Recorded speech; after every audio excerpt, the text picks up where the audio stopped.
sa kanya superior, si Francia. Wala naman daw natatanggap. Si Francia, nasa yung dokumento? Di nasa kanya. Siya nag-leak. Simple lang naman yun. So, dapat po bang i-pursue ni Senator Bato de la Rosa investigation to sa Well, it is the call of the chair of public order, Senator Bato, kung gusto niya i-pursue. Kasi ako, parang in-establish ko na yung ano, na talagang sa akin palagay, it's my own opinion, na siya talaga yung nag-leak ng mga information. At yung nakalagay sa information, allegedly na nakalagay sa information na yun, wala namang katotohanan. Dahil I even asked the PDEA if the named personalities that were named by Morales were included in the drug list. Wala naman daw. Sir, ano yung motibo ng pag-leak? Sabihin nyo may tao behind the That I do not know. I am not sure about it. Pero possible. Yeah, possible. There's a big possibility about it. Dapat sir na yung ganong klase na nag-leak ng classified document, dapat niya panagutan ito. Meron tayong batas tungkol dyan. I read, in my opening statement, I read that yung charge dun sa mga nagkakalat ng mga false testimonies, etc. etc. So, sir, parang ikaw yung chairman, hindi na lang ituloy sana kasi wasting people's money na yung nangyayari. Sa akin palagay, dahil sinabi ko na sinungaling siya, hindi siya pwedeng pagkatiwalaan, dahil wala naman talagang wala siyang ebidensya.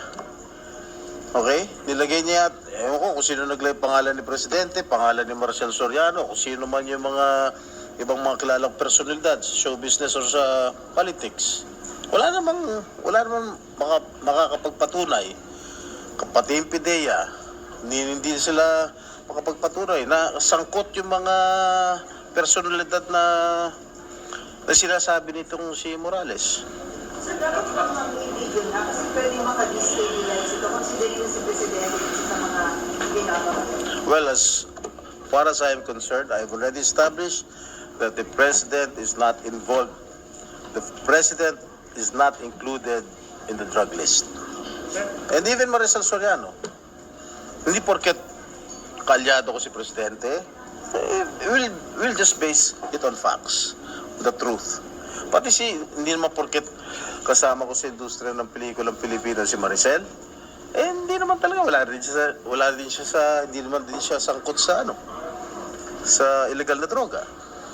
Ano will this affect yung credibility ng Senate hearings kapag may mga ganyan? In fairness naman kay Senator Bato, what he wants is to know the truth. Yung buong katotohanan lang naman ang gusto niya. Wala naman siya pinapanigan with all due respect kay Senator Bato. Wala naman siya pinapanigan. Sir, pero nagagamit nga po sa politics kasi parang diba sabi ko ESP kahapon, pagka umattend kayo ng hearing ni Senator Risa, anti-Marcos lang. Hindi, yun ang perception. Pero sa aking palagay, they are fair sa pag-imbestiga. Nakikita niyo naman sa pag-imbestiga ni Senator Bato, nila Senator Risa, fair and square naman. Level playing field. So, naniniwala kayo na not either persecution? Ano? Naniniwala kayo na hindi Hindi naman. Sir, ano yun? Okay na ba sa inyo na political foreign relation hindi tumitigil yung mga sa Well, okay lang sa akin. Of course.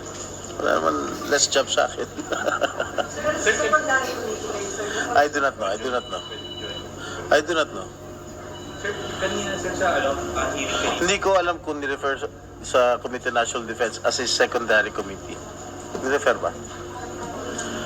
Baka primary committee yung Committee on Foreign Relations. Sir, kanina sa hearing ni Sen. Risa sa Pogo, yung na-read na Pogo Hub sa Bamban is being used din to conduct surveillance at nagagamit sa hacking ng government website. Well, I am not privy to it, but the information that reached my office is that the owner of the Pogo, the biggest Pogo yata in Bonbon Tarlac, is a politician. Kasi may information na yung UK Ministry of Defense na-hack din daw po ng Chinese government. Yung Yung UK Ministry of Defense na-hack daw po ng Chinese government. Hindi ba alarming kasi? Well, that is a cause for alarm dahil kung yung UK Defense Ministry na pa kaya sa atin, baka there's also that possibility. I hope not. I hope that will not happen, but there's that possibility.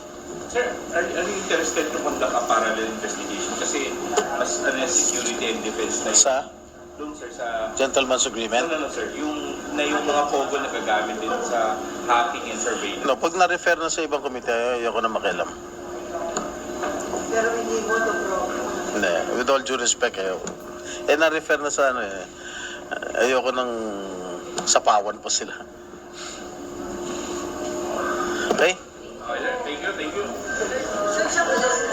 Pagamot ka na. Yan, pang malaki yan, sir, no? Nadakalaw tayo ng Serian Torres. Pang malaki yan. Ito yung Special guest.